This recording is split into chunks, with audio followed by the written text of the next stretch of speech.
আমার দৃঢ় বিশ্বাস যে আপনারা হয়তো ভাবছেন যে এটা কোন কেয়ামতের সুগরা ছিল যা এক মুহূর্তে এত বড় একটা শহরকে ওলটপালট করে দিল।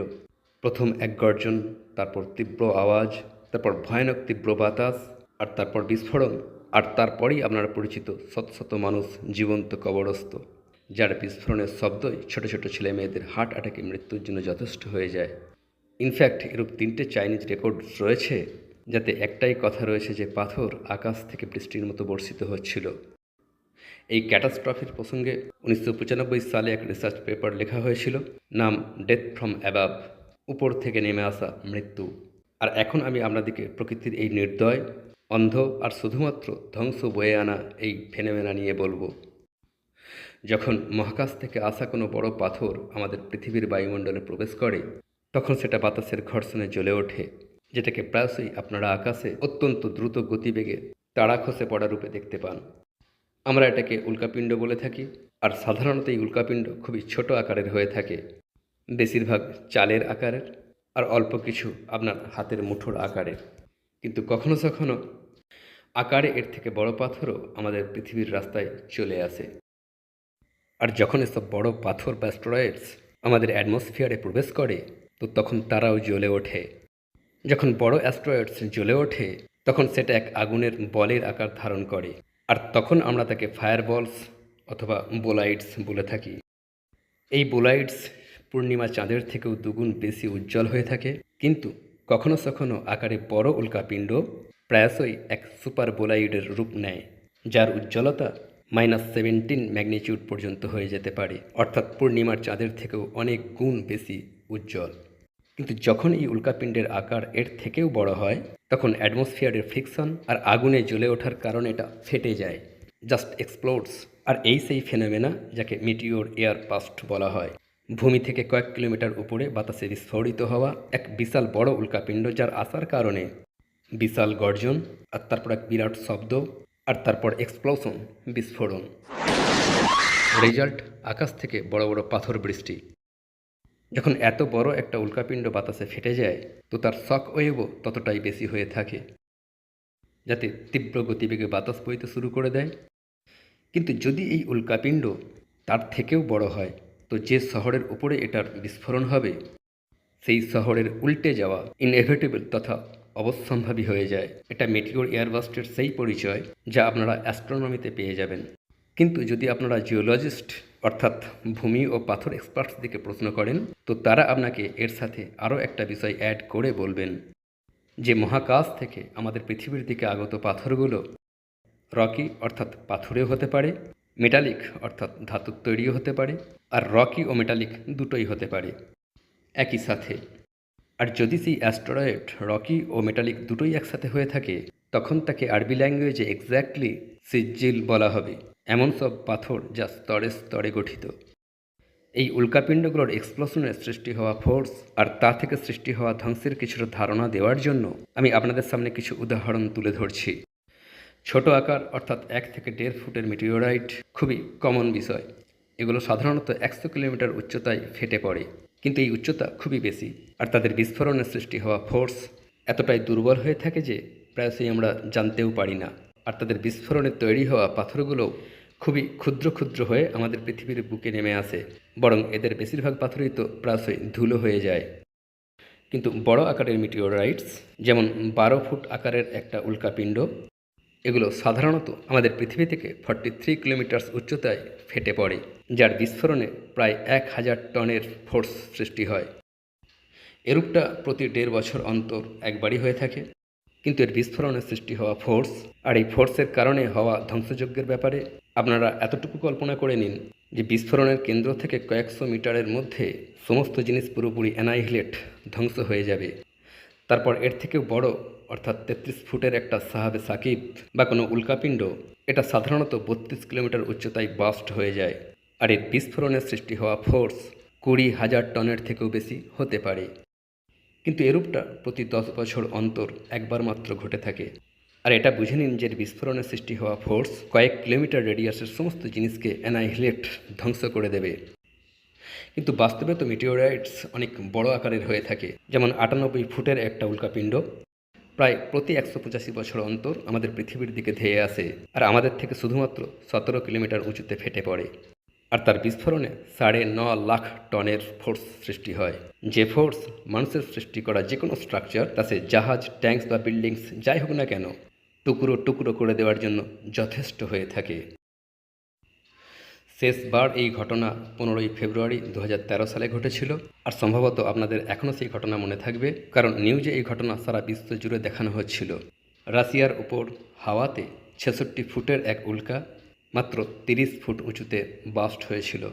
69 কিলোমিটার্স পার আওয়ার্স গতিবেগে রাশিয়ার উপর দিয়ে চলে যাওয়ার সময় এই পাথরের উজ্জ্বলতা অল্প সময়ের জন্য সূর্যের থেকেও বেশি হয়ে গিয়েছিল। আর তার বিস্ফোরণে সৃষ্টি হওয়া ফোর্স হিরোশিমায় পড়া অ্যাটমিক বোম অর্থাৎ অ্যাটমিক বিস্ফোরণের থেকেও 33 গুণ বেশি ছিল। আর আমি আপনাদেরকে এটাও বলে দিই, এই উল্কার পৃথিবীর দিকে আসার সময় ডিটেক্ট করাও যায়নি, কারণ সেটা সূর্যের দিক থেকে সোজা আসছিল। আর যতক্ষণে এটার আগমন জানতে পারা গিয়েছিল ততক্ষণে বহু দেরি হয়ে গিয়েছিল। আর যখন এটা বিস্ফোরণের পর জ্বলে উঠল, তখন 100 কিলোমিটার দূরেও থাকা মানুষ এটাকে দেখেছিল। আর তা থেকে সৃষ্টি হওয়া শক ওয়েভ, যা স্রেফ 2 মিনিট 23 সেকেন্ডেই ভূমিতে পৌঁছে গিয়েছিল, যা 7,000-এর থেকেও বেশি বিল্ডিংসের ক্ষতি করেছিল। 1500 মানুষ আহত হয়েছিল। অর্থাৎ সাধারণ ল্যাঙ্গুয়েজে শুধুমাত্র এই বিস্ফোরণের শব্দেই $33 মিলিয়ন ক্ষতি হয়ে গিয়েছিল। সত্যি কথা বলতে কি, এটা ছিল একটা মজেজা। যেভাবে এর বিস্ফোরণে তৈরি হওয়া পাথরগুলো পুরোপুরি জনমানবহীন প্রান্তরে পড়েছিল। আর এর সবচেয়ে বড় অর্থাৎ 650 কিলোগ্রামের এক টুকরো পড়েছিল একটা ঝিলে। আল্লাহ না করুন যদি এই টুকরোটাই কোনো শহরের উপরে গিয়ে পড়তো, তাহলে হয়তো কয়েক কিলোমিটার রেডিয়াসের মধ্যে কোনো মানুষ জীবিত থাকতো না। কিন্তু প্রতি 1900 বছর অন্তর পৃথিবীর দিকে এমন একটা উল্কাপিণ্ড অতি অবশ্যই আসে, যেটা 250 ফুট পর্যন্ত বড় হতে পারে। আর এটা শুধুমাত্র 4 কিলোমিটার উচ্চতায় ফেটে যায়। আর এর বিস্ফোরণে 1.5 কোটি টন ফোর্স সৃষ্টি হয়। এই গজবের মতো ফোর্স কতটা ধ্বংস বয়ে আনতে পারে এ বিষয়ে ধারণা করা আমি আপনাদের ওপর ছেড়ে দিলাম। কিন্তু একটা কথা অতি অবশ্যই বলবো, এই আকারের উল্কার বাস্ট হয়ে যাওয়াটাই ভালো। আর তার কারণ, যদি এই সাইজের কোনো উল্কা পৃথিবীর উপরে বাতাসেই ফেটে যায়, তাহলে এর ফলে পৃথিবীর উপরে কয়েকশো কিলোমিটার পর্যন্ত কোনো গাছ থাকবে না। আর এই সমস্ত এরিয়াতে জীবন শেষ হয়ে যাবে। হতে পারে যে সমগ্র একটা দেশ ধ্বংস হয়ে গেল। মিটিওরাইট ফেটে পড়ার কারণে আসমান থেকে বড় বড় পাথরের বৃষ্টি হবে। বিস্ফোরণের ঠিক নিচে অর্থাৎ বাস্ট ইভেন্টের ঠিক নিচে জমিনে এক বিশাল গর্ত হয়ে যাবে। আর এটাও হতে পারে সেই গর্ত থেকে পানি উথলে ওঠা শুরু করে দিল। সেই সময় যে দুর্ভাগা মানুষ বা দেশ সেই ইভেন্টের ঠিক নিচে থাকবে, আমার মনে হয় না যে সেই দেশের কেউ জীবিত থাকবে। আর সম্ভবত সেই শহরের অধিবাসীদের সামনে ঠিক সেই ঘটনাই ঘটতে থাকবে, যা 1626 সালে চায়নার রাজকুমার জুয়ের সাথে ঘটেছিল। সেই ইনফ্যান্ট রাজকুমার শুধুমাত্র বিস্ফোরণের শব্দেই মারা গিয়েছিল। কিন্তু এই সমস্ত বিষয় আপনাদের কাছে সুখবর বলে মনে হবে যদি আপনারা জানতে পারেন যে ঠিক কী হবে যদি এই উল্কা বিনা ফেটে জমিনের ওপর এসে পড়ে। আজ থেকে প্রায় 650 কোটি বছর আগে ঠিক এমনটাই হয়েছিল। এক উল্কা বিনা বিস্ফোরণে ফুল ফোর্সে এসে মেক্সিকোর বুকে এসে পড়েছিল। আর তা থেকে সৃষ্টি হওয়া ফোর্স কতটা ছিল এ বিষয়ে আমরা শুধুমাত্র কল্পনা করতেই পারি। কিন্তু আপনাদের আইডিয়ার জন্য বলে দিই যে এই ফোর্স কোনো অবস্থাতেই হিরোশিমার মোকাবিলায় বা তুলনায় 4.5 বিলিয়নস গুণ বেশি শক্তিশালী হয়ে থাকবে। ইনফ্যাক্ট এটাই ছিল সেই ইম্প্যাক্ট যা পৃথিবীর বুক থেকে সমস্ত ডাইনোসরসকে শেষ করে দিয়েছিল। আর ইম্প্যাক্ট যেখানে পড়েছিল সেখানে গর্ত কী হবে, পুরো একটা ক্রেটার তৈরি হয়ে গিয়েছে, যা আজও বর্তমান রয়েছে, মেক্সিকোর চিকজুলুপ ক্রেটার। এই উল্কার আঘাতে 25 ট্রিলিয়ন মেট্রিক টন ধুলো, মাটি, ছাই হাওয়াতে উড়ে গেল। আর এর পরিমাণ এতটাই ছিল যে পরবর্তী 2 বছর পর্যন্ত সূর্যের আলো পৃথিবীর বুকে আসেনি। প্লান্ট, ট্রিজ, যত প্রকারের ভেজিটেশন ছিল সব কিছুই ধ্বংস হয়ে গেল। ইনফ্যাক্ট সে সময় সারা বিশ্ব থেকেই 75% গাছ ও প্রাণীর নাম নিশানা নিশ্চিহ্ন হয়ে গিয়েছিল। আর সে সময় সারা পৃথিবী জুড়ে কয়েক সপ্তাহ ধরে 9 থেকে 11 ম্যাগনিটিউডের ভূমিকম্প এসেই যাচ্ছিল। রেফারেন্সের জন্য আপনাদেরকে বলে দিই, 2005-এ পাকিস্তানে আসা ভূমিকম্প, যেটা 65,000 মানুষের প্রাণ ছিনিয়ে নিয়েছিল, তা ছিল শুধুমাত্র 7.6 ম্যাগনিটিউডের। হয়তো এখন আপনারা অনুভব করতে পারছেন এইসব উল্কাপিণ্ডের আকাশেই ফেটে যাওয়ার মধ্যেই ভালাই রয়েছে। তা না হলে বাস্তবে উল্কাপিণ্ডের এই বিস্ফোরণ আর জীবনের অস্তিত্বের মাঝে বা সমস্ত কিছু ধ্বংসের মাঝের গ্যাপ শুধুমাত্র 4 কিলোমিটার। আর এখন একটু কল্পনা করুন যে যদি 2013 সালের চেলিয়াবিংস মিটিওরাইট, সেই রাশিয়ার উল্কাপিণ্ডটা যদি বাস্ট না হয়ে এই পৃথিবীর সাথে কলিড করতো তো কী হতো। সত্যি কথা বলতে কি সেই 14,000 টনের পাথরের পৃথিবীর সাথে এসে ধাক্কা লাগাটাই এই কথাটাই অন্তর কাঁপিয়ে দেয়। যদি তা না এক্সপ্লোড করতো তো কী হতো। আর এই কথাটাও মাথায় রাখবেন যে এই পাথরের আগমন ডিটেক্ট করাও যায়নি। সহজ কথায় আমরা জানতেও পারতাম না যে আমাদেরকে কী আঘাত করেছিল। মেটিওর এয়ারবাস্টের ব্যাপারে জানা এবং দেখার পর হয়তো আপনাদের মন এই ঘটনাকে কল্পনা করতে সক্ষম হয়ে গিয়েছে যে সেই শহরের অধিবাসীরা তখন কী দেখছিল। পাথর বৃষ্টির কোন দৃশ্যই না তাদের চোখের সামনে ঘটে যাচ্ছিল। রাশিয়ার উল্কার সেই টুকরো পাথর, এটা তো শুধু একটা টুকরো ছিল। কল্পনা করুন এরূপ টুকরো পাথর আকাশ থেকে বৃষ্টির মতো বর্ষিত হয়ে যাচ্ছে। যতক্ষণে আমরা চেলিয়াবিংসের ব্যাপারে জানতে পেরেছিলাম, ইট ওয়াজ অলরেডি টু লেট। বহু দেরি হয়ে গিয়েছিল। আর যদি আগে থেকে জানতেও পারতাম, তবু এমন কোনো শক্তি ছিল না যা মানুষকে এর থেকে রক্ষা করতে পারত। ব্যতিক্রম শুধুমাত্র একজন সত্তা, যার শুধুমাত্র একটা আদেশই যথেষ্ট ছিল। সূরা হিজর আয়াত 59, শুধু লুতের পরিবার ছাড়া যাদেরকে আমরা বাঁচিয়ে নেব। কিন্তু ঠিক তার পরের আয়াতই লুত আলাইহিস সালামের স্ত্রীর উল্লেখ রয়েছে যে আমরা তাকে পিছনে থেকে যাওয়া লোকেদের মধ্যে সামিল করে দিয়েছি। লুত আলাইহিস সালামের স্ত্রীর ব্যাপারে সূরা আরাফেও একথাই রয়েছে, আয়াত 83, যে আমরা লুত ও তার পরিবারকে বাঁচিয়ে নিলাম শুধুমাত্র তার স্ত্রী ছাড়া, যে তাদের মধ্যেই রয়ে গেল, তারা যারা আযাবের মধ্যেই রয়ে গিয়েছিল। একথাই ফেরেশতারা লুত আলাইহিস সালামকে বলেছিল, যা রয়েছে সূরা হুদে আয়াত 81, যে আপনাদের মধ্যে কেউ যেন পিছন ফিরে না তাকায়, ব্যতিক্রম শুধুমাত্র আপনার স্ত্রী। নিশ্চিত রূপে তারও কাছে সেই একই আযাব পৌঁছাবে। সূরা নমলেও একই কথা রয়েছে, আয়াত 57, যে আমরা লুত ও তার পরিবারকে শুধুমাত্র তার স্ত্রী ছাড়া সবাইকে বাঁচিয়ে নিলাম। সূরা আনকাবুত আয়াত 33-এও রয়েছে যে আমার বার্তাবাহকেরা লুতকে বলতে শুরু করেছিল যে আপনি ভয় পাবেন না আর দুঃখও করবেন না, আমরা আপনাকে আপনার পরিবার সহ বাঁচিয়ে নেব, শুধু আপনার স্ত্রী ছাড়া। সূরা শুআরা আয়াত 170, 171, এখান থেকে জানতে পারা যায় যে সে ছিল একজন বুড়ি মহিলা। আর সূরা তাহরিম আয়াত 10-এ আল্লাহ এর উল্লেখ হযরত নূহ আলাইহিস সালামের স্ত্রীর সাথে করেছেন যে এই দুজনেই আমাদের বান্দাদের মধ্যে হতে দুজন নেককার বান্দার ঘরে ছিল। তারপর তারা বিট্রে করলো, খেয়ানত করলো, আর সেই নেক বান্দারাও আল্লাহর আযাবকে তাদের থেকে রুখতে পারল না। আর তাদেরকে বলে দেওয়া হলো, তোমরা দুজনেই জাহান্নামের আগুনে প্রবেশ করো, জাহান্নামে প্রবেশকারীদের সাথে চলে যাও। এখন লুত আলাইহিস সালামের স্ত্রী, যার নাম ইমাম সাদি আর আহলে কিতাবদের কাছে পাওয়া যায়, তা হলো ওয়ালহিয়া। তো সে কি লুত আলাইহিস সালাম ও তার পরিবারের সাথে চলে যাচ্ছিল আর রাস্তায় দাঁড়িয়ে পড়েছিল, নাকি সে ঘর থেকেই বের হয়নি?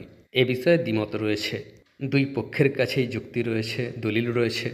একটা হলো যে সে ঘর থেকেই বের হয়নি, আর দ্বিতীয়টা হলো যে সে ঘর থেকে তো বেরিয়ে পড়েছিল, কিন্তু যখন শহর থেকে বাইরে বের হওয়ার পর শহর থেকে আগত আর্তনাদ সে শুনতে পেল, তো সে দ্রুত পিছন ফিরে তাদের দিকে ছুটল।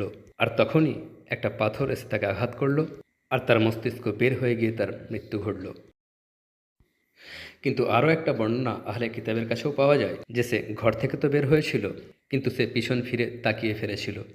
সেই কাজটা করেছিল যা ফেরেশতারা দুবার নিষেধ করেছিল। আর সেই মুহূর্তেই সে পাথর আর নুনের একটা স্তম্ভে পরিণত হলো।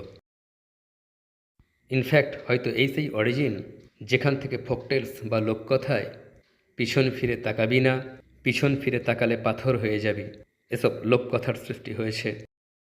এ প্রসঙ্গে হযরত ঈসা আলাইহিস সালামের জমানার একজন ইহুদি আলেম জোসিফাস ফ্লেভিয়াস তার লেখা বই the antiquities of the Jews তে লিখেছেন যে আমি সেই স্থানটা দেখেছি যেখানে লুত আলাইহিস সালামের স্ত্রীকে সেই আযাব পাকড়াও করেছিল, আর আমি সেই পাথরের পিলারটাও দেখেছি যে পাথরের স্তম্ভে সে পরিবর্তিত হয়ে গিয়েছিল।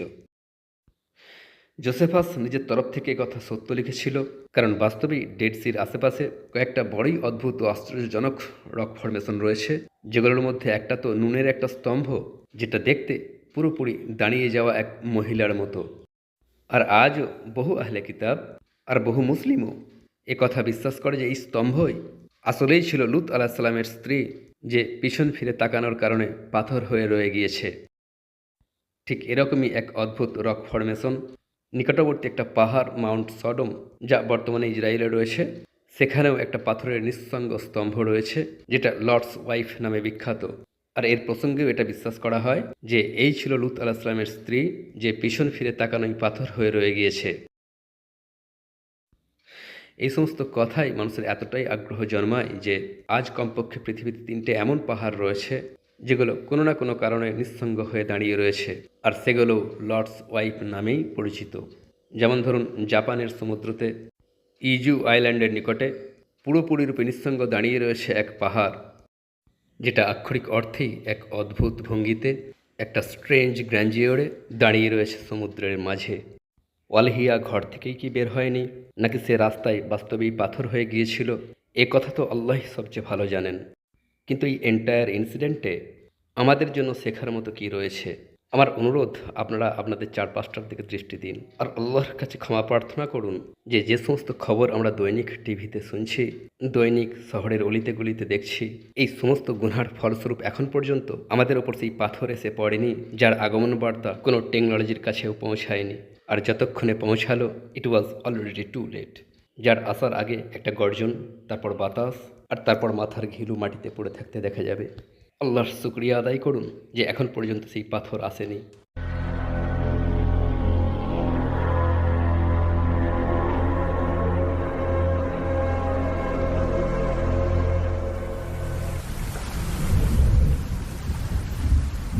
এই চ্যাপ্টারের প্রথম অংশে আমি আপনাদেরকে লুত আলাহিসাল্লাম আর কওমে লুতের ঘটনা শুনিয়েছিলাম, কিন্তু এই চ্যাপ্টারের দ্বিতীয় অংশ একটা প্রশ্নকে কেন্দ্র করে।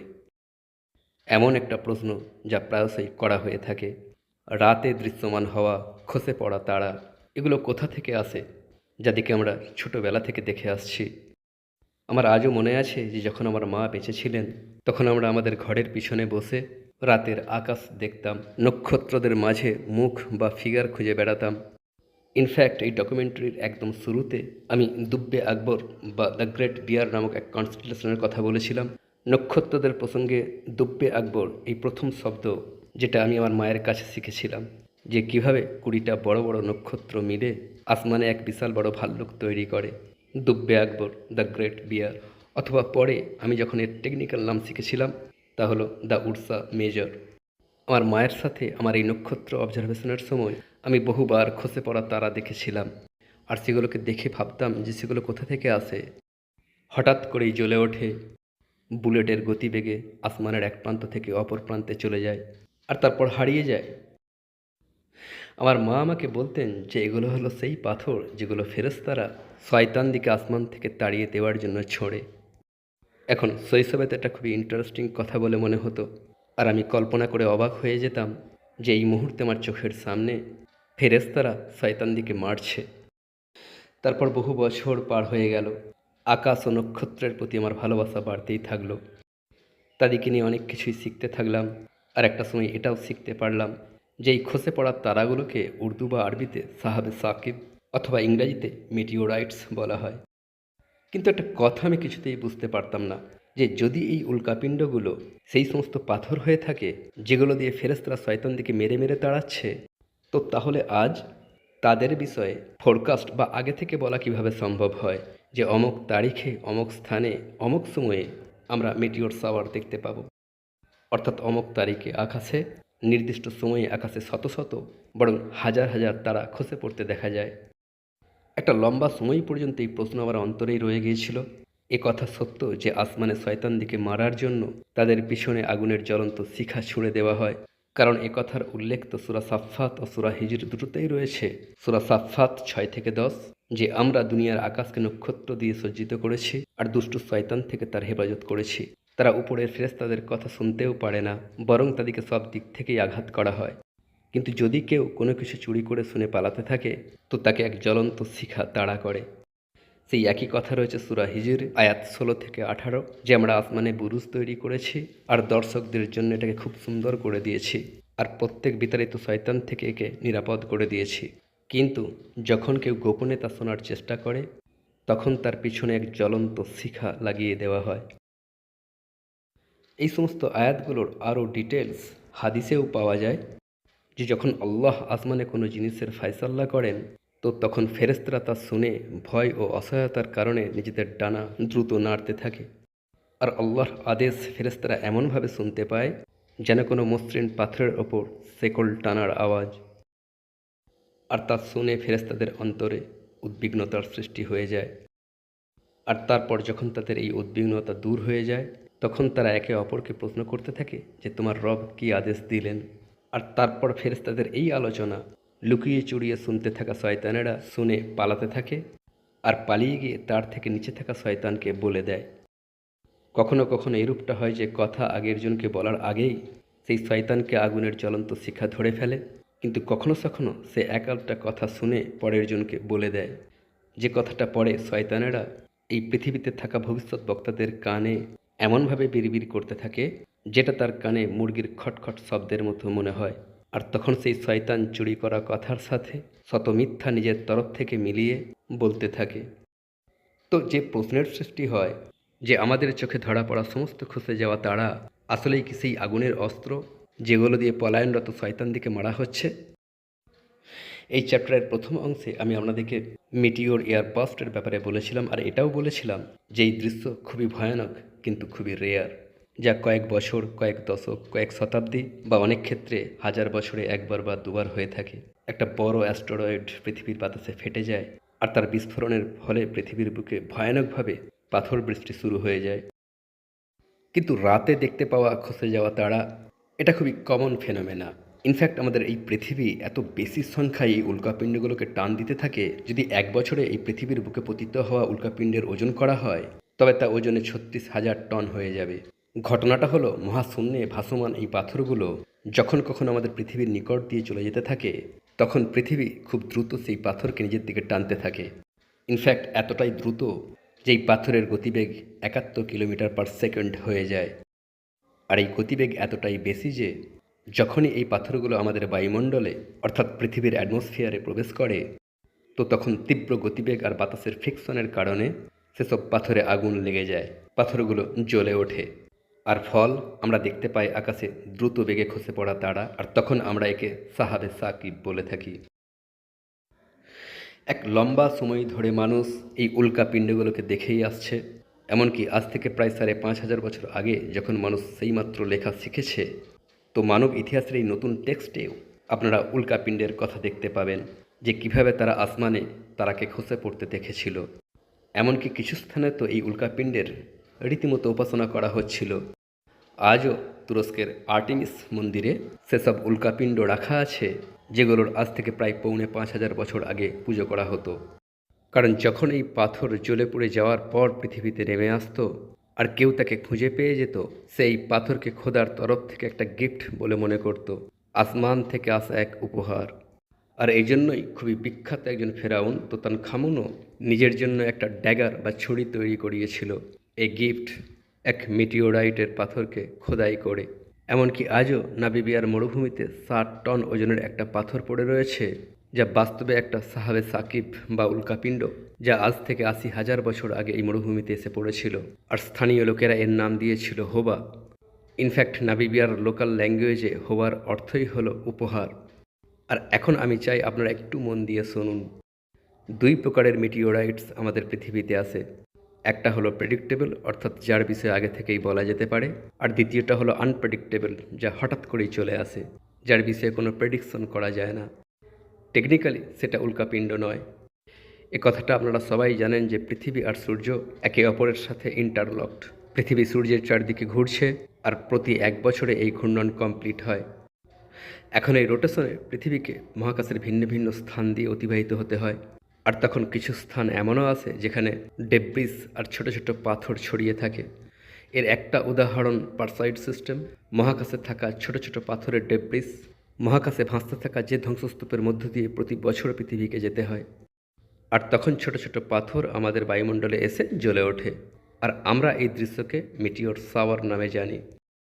প্রত্যেক বছর ভিন্ন ভিন্ন দেশের হাজার হাজার মানুষ নিজেদের বাড়ির ছাদে দাঁড়িয়ে এই সুন্দর দৃশ্যকে দেখতে থাকে। এই একই প্রকারের আরও একটা সিস্টেম লিওনার্ড সিস্টেম, যেখানে মিটিওর শাওয়ার চলাকালীন এত বিপুল সংখ্যায় তারা খসে পড়তে দেখা যায় যে আমাদের মনে হয় যেন প্রতি ঘন্টায় হাজার হাজার তারা খসে পড়ছে পৃথিবীর বুকে। কিন্তু এই সিস্টেমের পিকের মধ্য দিয়ে আমাদের পৃথিবী প্রত্যেক বছর নয়, বরং প্রতি 33 বছর অন্তর একবার যায়। কিন্তু আনপ্রেডিক্টেবল মিটিওরাইটস এর বাস্তবে 3টে প্রকার, আর এর তৃতীয় প্রকারের মধ্যে রয়েছে আমাদের প্রশ্নের উত্তর।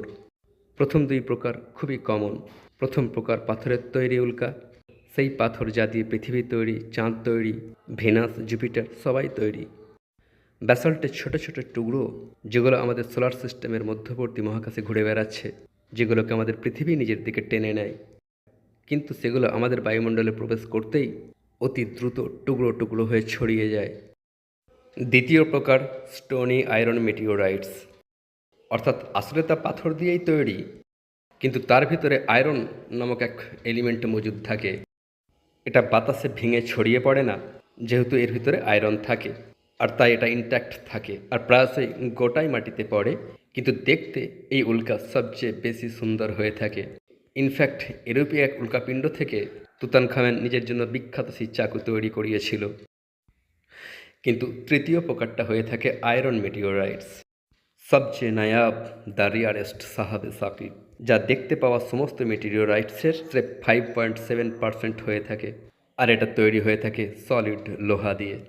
এটা আমাদের সোলার সিস্টেমের বাইরের উল্কা, বহু দূরের মহাকাশ অর্থাৎ ডিপ স্পেস থেকে আসা উল্কাপিণ্ড। এটা কখন এসে যাবে কেউ জানে না, এ কোথা থেকে আসে কেউ জানে না।